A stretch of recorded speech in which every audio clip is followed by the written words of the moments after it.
Okay, the guys that did not participate were Devondre Campbell, Elton Jenkins, Jayden Reed, Darnell Savage, Christian Watson.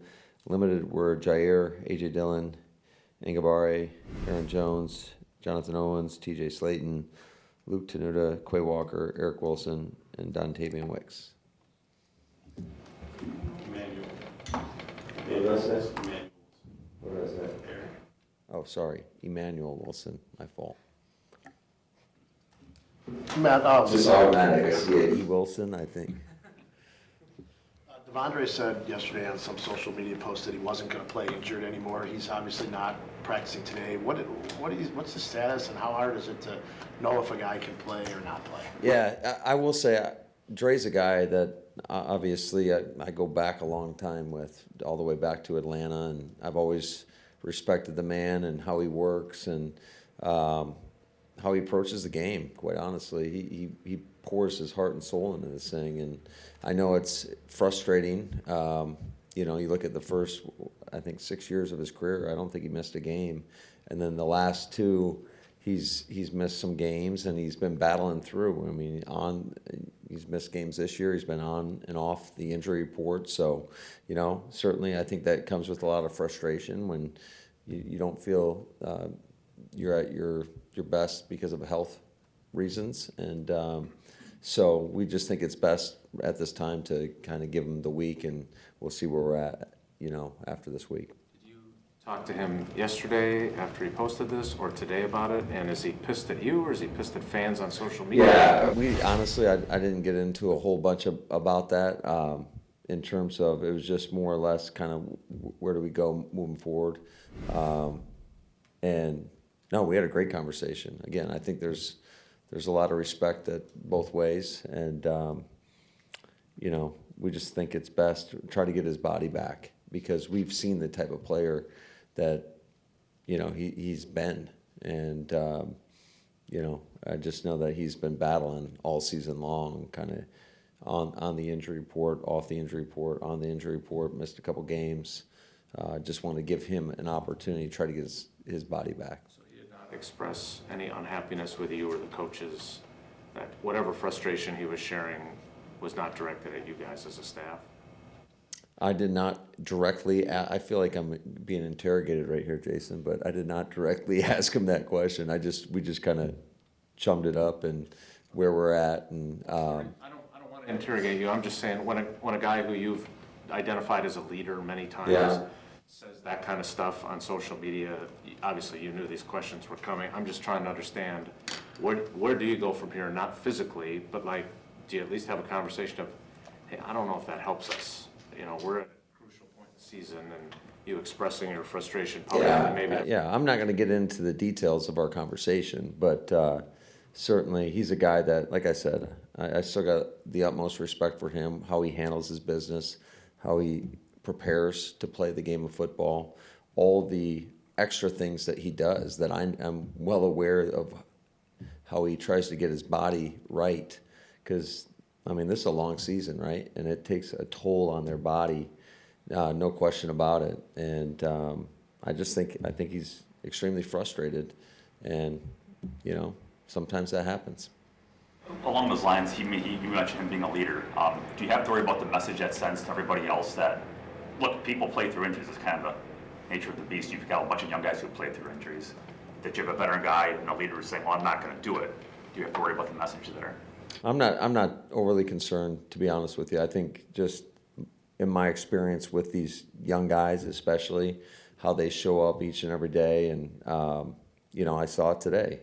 There was great energy out there. There was great energy throughout the day, and they were competing. And certainly, we try to help them out a little bit in terms of as the season progresses, you tend to scale back your practices. A lot of it is above the neck. But we did have a competitive period out there today, and I thought, you know, guys were competing, they were playing hard, and it felt, you know, it was good to be back outside, and what a beautiful day it was. What do you want to see from Luke Tenuta? It's been, what, 4 months since he's been out there over these next few weeks? Yeah, just to kind of get a gauge on where he's at. He hasn't played ball in a while, and So we'll let him go through and see where he's at. Matt, looking back, are there some concerns, or do you have to reevaluate about playing guys who are hurt? So if Campbell wasn't himself, was it worth playing him? Same with Quay Walker, where he was banged up, was it worth? Well, I will say this. I think there's a lot that goes into it. First of all, never want to put a player out there that can't protect themselves, or there's always an inherent risk anytime you step on that field. But if you're at a higher risk of making your injury worse, then we're not going to put a guy in that position. I think that's been proven over time here for well before I got here. And then you always have the input of the player as well. And football is a tough game for tough people, and that's part of it, right? Guys play through things, and you don't always. I don't know if there's a guy that's playing in this league at this moment in time that's not dealing with something. That's just part of the game, and that's why we got to be proactive in terms of how we schedule, how we practice, the things the guys are doing in terms of getting treatment to try to help them feel the best that they can so they can go out on Sundays and play to the best of their ability.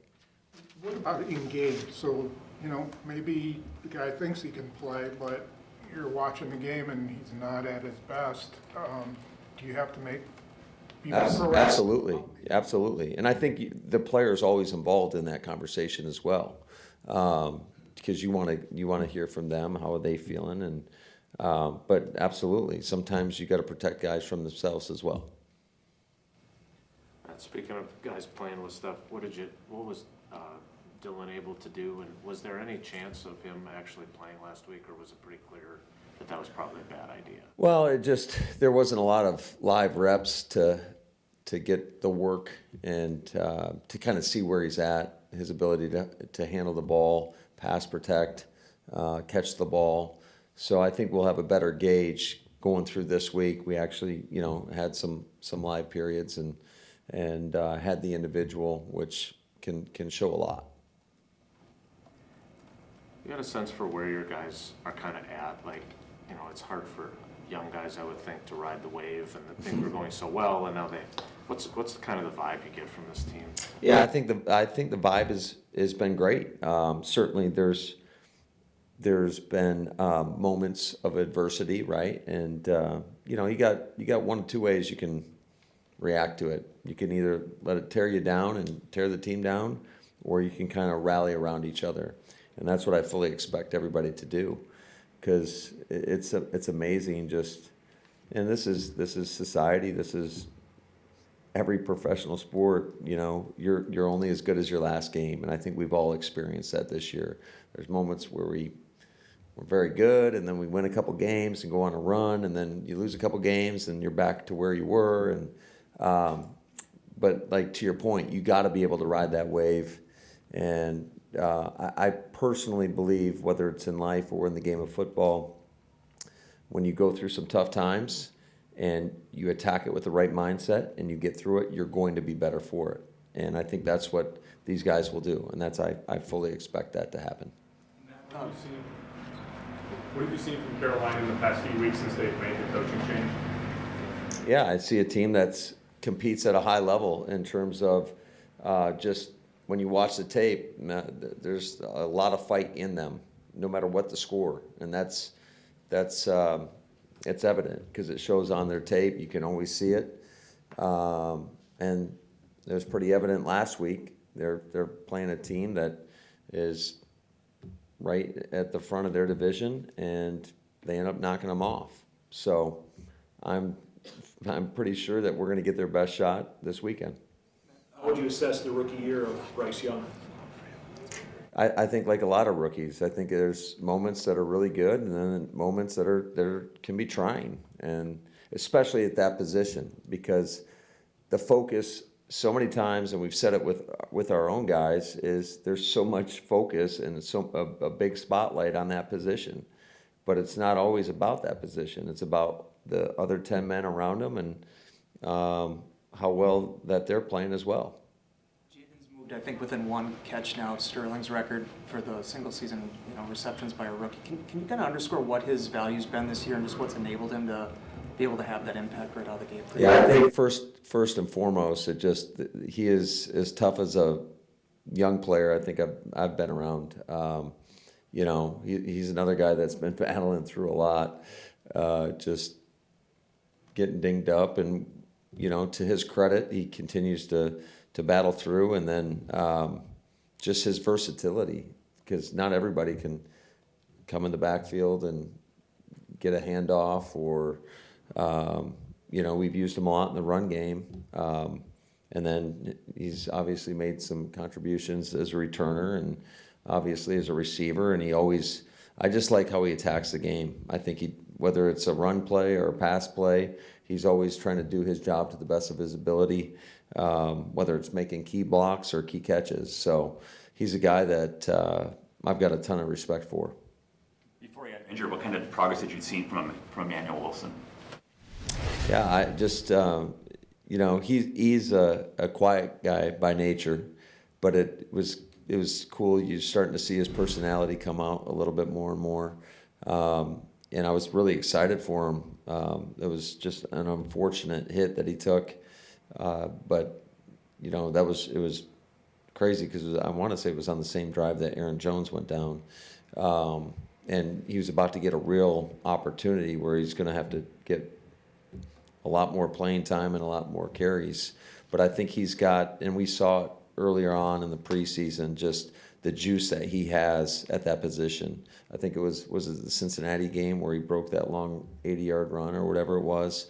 So he's got great juice. I think he's done a great job of staying mentally engaged and making sure there is no drop off from a mental standpoint. Matter of fact, I think he's probably light years ahead of where he was mentally, in terms of just the things that are required of that position. So we'll see how he goes through the week and where he's at, and have to make a decision. Some of the guys in the locker room, Rashawn, especially all season long, I preach patience that you'll get to where you guys need to be. Coming off the loss, what was the sense of the emotion in the locker room and the urgency now that it kind of is now in head? Yeah, I don't think it was a lack of urgency or anything like that. Unfortunately, we just didn't play as well as we'd like to play, obviously. And what's crazy, it was still midway through the fourth quarter. It's a one-possession game, and they get a 50-some-yard touchdown. So, I expect our guys to, like I said, roll up their sleeves. I saw it today. They got back to work, and the mindset is just you got to win each moment. To give yourself the best opportunity to go win a game, you've got to win not only each day, but each moment, each meeting, each practice rep, all the way up until Sunday, and then you got to win each moment in that game. Is that what you told the guys? Did you just give us your speech that you gave them? Maybe. I don't want you to do the Panthers' work for them, but is there a through line for why you guys had been so good in the red zone, and now you're, 3 or last 10, I think? Yeah. Sometimes you always got to look critically at yourself. Are we putting the players in the best position possible? And if the answer is no, then we better come up with some better stuff. So there's been a little bit of that, and then there's been some lack of execution, and it just, that's football, right? And sometimes these guys get paid too on the other side. But yeah, that's been a point of emphasis, is you get down there, you got to be, that's when you got to be at your best in those critical moments, whether it's in the red zone, whether it's on 3rd down, 4th down. You have to be at your best in the most critical moments. And but I don't think it's for a lack of effort or lack of focus. It's just, we obviously haven't performed the best we can. And I'm talking everybody, myself, down to the players. Matt, did you seek or get any input from the players on defense about what the disconnect was Sunday? And, was there anything that you're changing or figured out that maybe you didn't get across to them? Yeah, we had a great meeting on Monday, a very open forum. where anybody could speak, and there were some things that were said, and but I do think, you know, we're all about finding solutions. How can we best communicate with one another? And it starts with myself, and it goes down to Joe and the assistants, down to our players, and then on the field, we need everybody communicating. And so obviously that's a big time point of emphasis, and just making sure that we understand not only what we're doing, but why we're doing it. Matt, has the medical staff given you any idea of if there's reason for hope that Luke will be back before the end of the season? One day at a time. We'll see where he's at, and you know, I know he's hopeful. I know he's itching to get back out there, and but we're just taking it one day at a time.